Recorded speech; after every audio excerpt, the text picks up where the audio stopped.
Buya Sakur, Anda terlalu jauh melenceng ketika menyampaikan hal-hal sesuai dengan otak Anda. Anda tidak berhak menjadi mujtahid dan Anda masih belum bisa dipercaya sebagai mujtahid. Jangankan di bidang keagamaan. Saya membaca di berita bahwa Anda hafal berapa hadis. Saya tanyakan sekali lagi, Buya Sakur, Anda hafal berapa hadis? Lebih hebat mana Anda dengan Abu Hurairah? Masya Allah. Kemudian kita kuatkan lagi bahwa Imam Nawawi menyampaikan, Ibnu Hajar Al-Haytami menyampaikan, Ibnu Allan As-Siddiqi menyampaikan. Apa kata mereka? Bahwa hadal hadis min qawaidil Islam al-muhimmah. Ini hadis dari pokok daripada sumber adanya Islam yang sangat penting. Kalau masih dikatakan bahwa Nabi tidak pernah merasa benar atau apapun namanya, itu adalah persepsi yang bodoh menurut saya. Itu adalah konsepnya otak yang Anda pelihara. La syakka fihi. Apa yang disampaikan Nabi itu tidak ada yang bisa diragukan bahwa ini dari Allah. Usia Anda sudah lewat. Melihat dari wajah Anda, kelihatannya Anda sudah dekat, maka segera bertaubat. Mohon maaf kalau saya lancang, karena ini adalah hal-hal prinsip yang... Assalamualaikum warahmatullahi wabarakatuh. Alhamdulillah kita update informasi untuk pembangunan yang sudah kita laksanakan untuk Pondok Putri Tahfidz Hadis Syariah Al Jalil untuk insyaallah rencananya 4 lantai. Hari ini sudah naik 1, 2, 3, kurang 1 lantai lagi insyaallah. Dan kami sampaikan jazakumullah khairan, terima kasih atas segala dukungannya panjenengan, segala partisipasinya panjenengan, Anda semuanya. Semoga apapun yang Anda keluarkan, mulai dari dukungan doa, materi ataupun apa saja, semoga Allah memberikan balasan dan keutamaannya untuk panjenengan dan menjadi...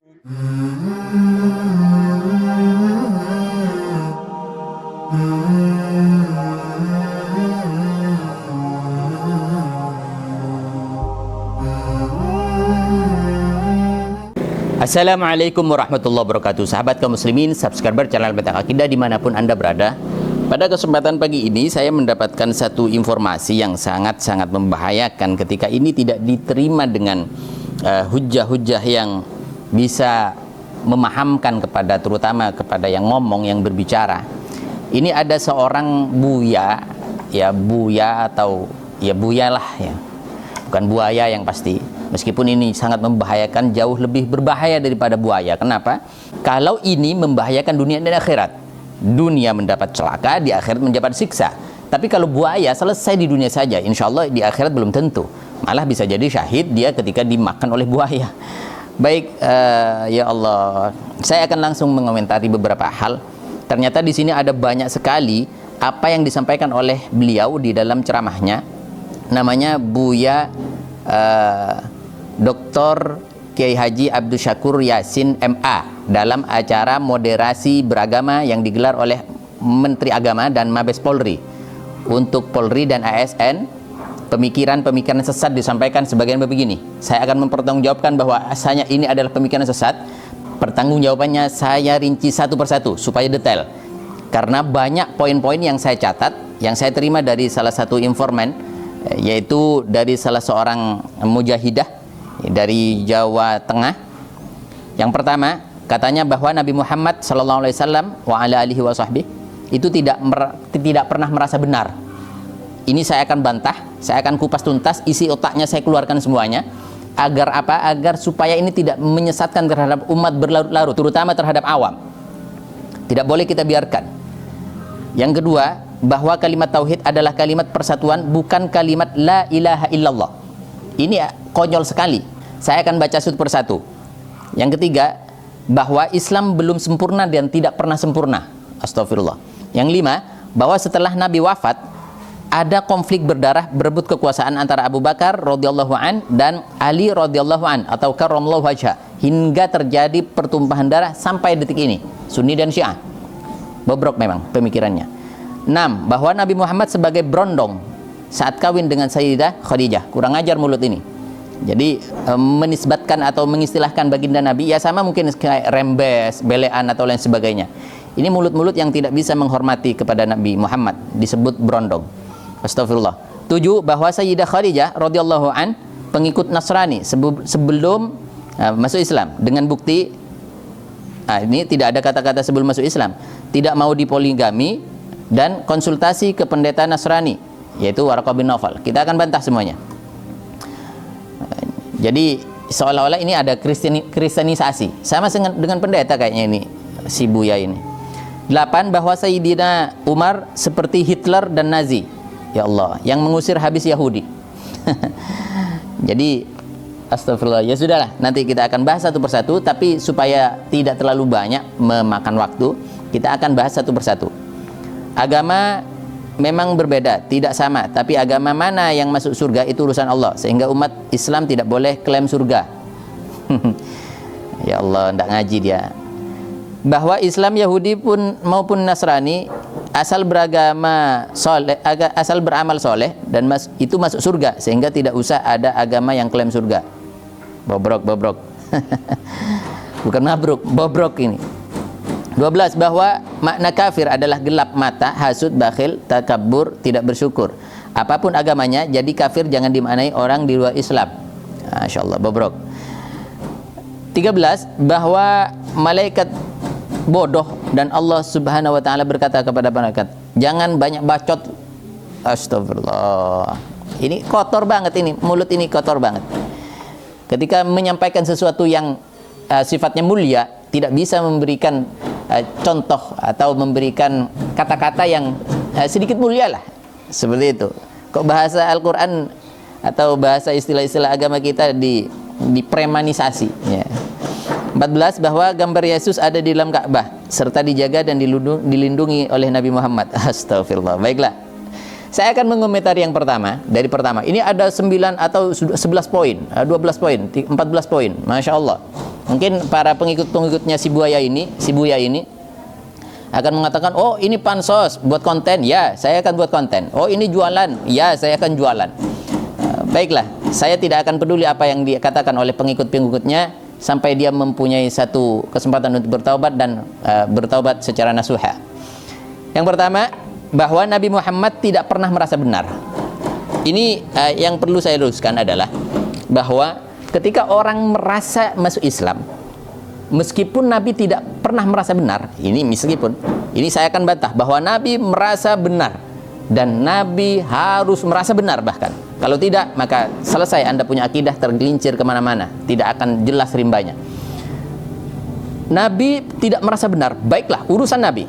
Tapi kita sebagai seorang Islam harus menyatakan dengan tegas dan lugas bahwa Nabi itu adalah benar dan merasa benar dan sepenuhnya adalah benar.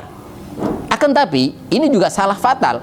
Bagaimana otak seorang Buya ini berpikir apa istilahnya ya? Kalau misalkan dia punya dasar, kemudian kenapa kok bisa meleset si otak ini? Artinya kalau misalkan Nabi tidak merasa benar, apa arti daripada hadis Nabi SAW yang mana hadis tersebut berbunyi, "Manahaitukum anhu fajatanibu, wa ma amartukum fa'tu minhu mastata'tum," kata Nabi. Nah, Nabi menyampaikan, apapun yang aku larang, jauhi, jangan dilakukan. Jangan banyak tanya. Ini umum. Apapun saja yang dilarang oleh Nabi, jauhi. Maka disampaikan juga oleh Nabi, apa yang aku perintahkan, apapun saja, apapun saja, lakukan, laksanakan, mastata'tum, semampu kalian. Maksudnya semampu kalian di dalam hal ini artinya sekiranya tidak memudaratkan kepada kalian. Bukan semampu sesuai dengan otak kalian, artinya bukan semampu dengan, oh saya malas, ini saya tidak mampu. Bukan, ketika dasarnya ini mudarat sifatnya, selesai, jangan diikuti atau jangan dilaksanakan. Ini adalah acuan-acuan daripada Nabi. Tapi apapun yang diperintahkan Nabi, yakinlah bahwa tidak ada yang mudarat. Ini yang saya sampaikan pertama kali. Jadi ketika Nabi menyampaikan, apapun yang aku perintahkan laksanakan, apapun yang aku larang jauhi, ini berarti Nabi merasa benar. Dan memang harus merasa benar, sifatnya wajib merasa benar. Karena diantaranya adalah, apa yang disampaikan oleh Nabi adalah wahyu dari Allah Subhanahu wa ta'ala. Kemudian keterusan atau kelanjutan daripada hadis tersebut, innama ahlakal ladzina min qablikum kasratu masailihim wa ikhtilafuhum ala anbiya'ihim. Ini peringatan kepada si Buya. Perhatikan Buya, lain waktu Anda kalau ngomong perhatikan baik-baik, mudarat mafsadahnya itu pasti kepada Anda. Apa kata Nabi? Ketika Anda mau bermain-main dengan otak Anda, innama ahlakal ladzina min qablikum. Jangan sampai seperti orang yang bersama atau sebelum kalian, yaitu mereka terlalu banyak cincang atau cincong misalkan, atau apalah istilahnya, bacot. Kalau bahasa Anda membahasakan Al-Quran atau bahasa agama, kata bacot, terlalu banyak bacot. Wa ikhtilafu ma'ala anbiya'ihim, bersulaya berbeda dengan nabi-nabi kalian. Ini adalah satu perhatian. Innama ahlakal ladina, rusak, hancur mereka.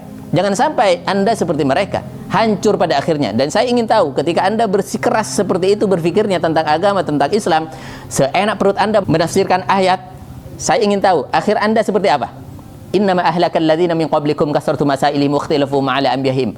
Jangan sampai Anda sama seperti mereka yang hancur, rusak dan tercela ketika mereka terlalu banyak cincong terhadap nabinya, terlalu banyak menyelisihi terhadap nabinya, menyoal, banyak bacotlah terhadap nabinya. Astagfirullah. Baik.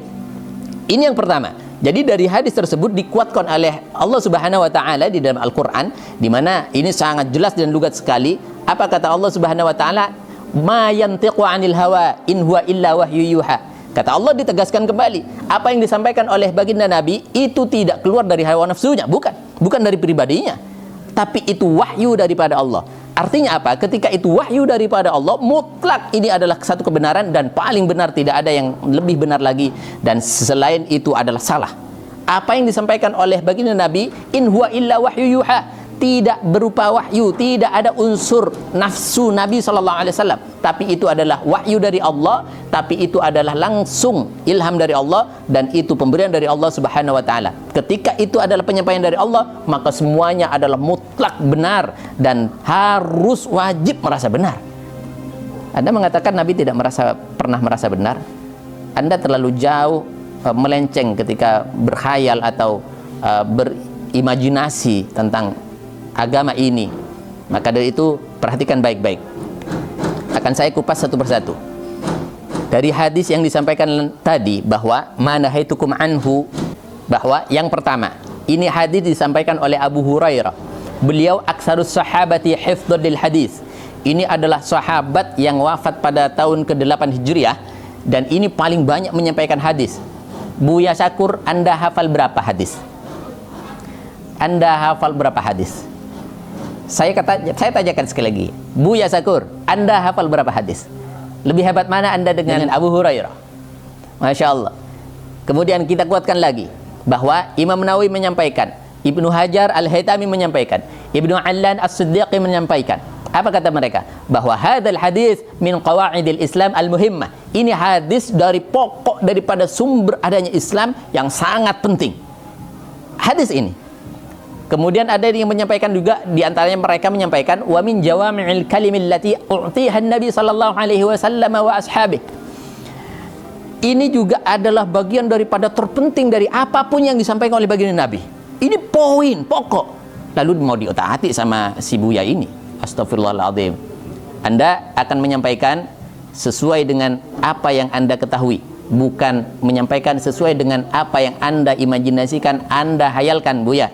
Kemudian baginda Nabi SAW pernah menyampaikan, ma akhbartukum annahu min indillah alladzi la syakka fi. Apa yang aku sampaikan kepada kalian semuanya, ini dari Allah, tidak ada keraguan sama sekali, sama sekali. Kalau masih dikatakan bahwa Nabi tidak pernah merasa benar atau apapun namanya, itu adalah persepsi yang bodoh menurut saya. Itu adalah konsletnya otak yang Anda pelihara. La syakka fihi. Apa yang disampaikan Nabi itu tidak ada yang bisa diragukan bahwa ini dari Allah. Sehingga madahaituhum anhu fajatanibu. Apa yang dilarang oleh Allah, jauhi. Jangan berimajinasi. Ini hadis disampaikan oleh Al-Bazzar dan Ibnu Hibban. Ini hadisnya jelas sahih. Lalu sekali lagi Bu ya, Anda ketika sering membaca tafsir yang mana? Saya akan menyampaikan di sini dari pendapat-pendapat imam-imam tafsir, yaitu misalkan dari Imam At-Tabari, kemudian disampaikan oleh Al-Baghawi, kemudian disampaikan oleh Al-Baydawi, disampaikan di mana Imam At-Tabari menyampaikan ma yantiqu 'anil hawa, itu maksudnya apa? Ini takut dipelintir-pelintir, dipleset-plesetin lagi karena tidak menyebut nama Muhammad, lalu Anda mengatakan ma yantiqu 'anil hawa, yang keluar dari hawa, yang berbicara itu siapa? Bukan Muhammad kan? Anda akan mengatakan begitu ketika Anda terpojok dan tidak mempunyai dasar ilmiah. Maka saya sampaikan di sini kata Imam At-Tabari, ma yantiqu 'anil hawa, artinya ma yantiqu Muhammadun bihadzal Qur'an 'anil hawa. Apa yang disampaikan oleh Nabi Muhammad. Faham? Jelas? Awas jangan dipelintir lagi. Kemudian Al-Baghawi menyampaikan bahwasanya yuridu la yatakallamu bil batil. Nabi tidak akan pernah menyampaikan yang batil. Kemudian tidak pernah menyampaikan yang batil. Sekali lagi, annahum qalu anna Muhammadan yaqulu al-Qur'an min tilqa'i nafsi. Ketika orang kafir dan gerombol-gerombolannya dan orang munafik mengatakan bahwasanya apa yang disampaikan Nabi Muhammad atau Muhammad itu keluar dari diri sendiri, maka saya sampaikan sekali lagi, bertaubatlah Buya Syakur. Anda terlalu jauh melenceng ketika menyampaikan hal-hal sesuai dengan otak Anda. Anda tidak berhak menjadi mujtahid dan Anda masih belum bisa dipercaya sebagai mujtahid. Jangankan di bidang keagamaan. Saya membaca di berita bahwa Anda tidak lulus S3 sebagai doktor. Artinya begini, Anda mengatakan bahwasanya sudah lulus secara lisan saja, cuman masih belum mendapatkan legalitas atau apapun. Dan universitasnya pun nggak jelas. Ini di dalam beberapa berita yang saya sampaikan di sini. Maka saya sampaikan sekali lagi, boro-boro Anda mau menjadi mujtahid atau menyaingi Abu Hurairah, Imam Bukhari, Tabari dan lain sebagainya, maka cabutlah pernyataan Anda bahwa Nabi Muhammad SAW wajib merasa benar, maka harus merasa benar, dan kita sebagai umatnya harus menganggap semuanya itu benar, yakin semuanya itu benar, bukan hanya menganggap, yakin, keluar dari hati nurani kita. Maka dari itu saya sampaikan sekali lagi, bertaubatlah sebelum ajal menjemputmu di akhir-akhir usiamu. Usia Anda sudah lewat, melihat dari wajah Anda kelihatannya Anda sudah dekat, maka segera bertaubat. Mohon maaf kalau saya lancang, karena ini adalah hal-hal prinsip yang harus saya sampaikan di atas daripada segala-galanya. Saya mengatakan kepada Anda semuanya, bagi Anda yang mengatakan, kepada orang tua berbicara dengan akhlak, saya akan mengatakan, orang tua berbicara kepada Nabi itu dengan akhlak, berbicara tentang agama itu tentang akhlak, berbicara kepada malaikat atau mengistilahkan malaikat itu dipakai akhlak. Mana ada malaikat bodoh, kemudian mana ada Nabi Muhammad dibilang, siapa yang berani dari dulu mengatakan Nabi Muhammad al-Berondong. Istilah-istilah negatif yang disertakan ke sana, pakai akhlak orang tua. Maka dari itu kita sampaikan kepada Anda sekali lagi, saya akan mengupas. Ada tinggal 11 poin di sini yang kita sampaikan satu persatu, insya Allah di lain waktu dan seterusnya dalam waktu dekat. Semoga bermanfaat, semoga akidah Anda diselamatkan dan tidak terkecoh dengan orang-orang yang sok di dalam menyampaikan dirinya sebagai mujtahid. Maka sekali lagi saya sampaikan, hati-hati, sebarkan informasi ini. Semoga Anda mendapatkan pahala jihad dan dakwah fi sabilillah, insyaallah. Jazakumullah khairan. Assalamualaikum warahmatullahi wabarakatuh. Apalagi tanahnya tanah bukan tanah wakaf yang produktif. Kalau yang produktif memang ada undang-undangnya, teman. Ada sebagian dapat dikasihkan, tapi kalau ini boleh pahala itu. Kita hidup ini tak selamanya. Wis ngambung nang Ustadz Fahim ini ben kesababan pahala ya. Jadi jenengan ditunjuk ini siap ya? Alhamdulillah. Kami mengajak Anda untuk ikut serta membebaskan tanah wakaf, pembangunan dan program kaderisasi pemimpin muslim yang kuat memegang syariat dan sunnah. Yakinlah bahwa janji balasan Allah tidak terkira dalam perhitungan manusia. Salah satu janji Allah dalam Al-Quran, wa ma anfaqtum min syai'in fahuwa yukhlifu wa huwa khairur raziqin. Dan apa saja yang kamu infakkan, Allah akan menggantinya, dan dialah pemberi rezeki yang terbaik.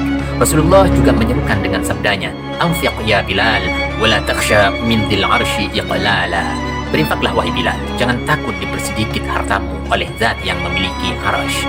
Pondok Pesantren Syariah Al-Jalil, program tahfidz hadis Al-Quran, penanaman akidah yang kuat dalam rangka kaderisasi pemimpin muslim yang siap terjun di tengah masyarakat, membentengi akidah mereka, serta membela agama dan syariat, menjaga sunnah nabawiyah. Kami tidak melihat nominal berapapun yang Anda tanam, tapi niat mulia Anda lah, baik yang diniatkan untuk diri Anda, terutama untuk orang tua Anda yang mungkin sudah rindu menanti sedekah jariah Anda. Hormat kami untuk Anda semuanya. Kami kan terus bersamamu, untukmu Mahat Al-Jalil tercinta. Kami penuhi panggilanmu, untukmu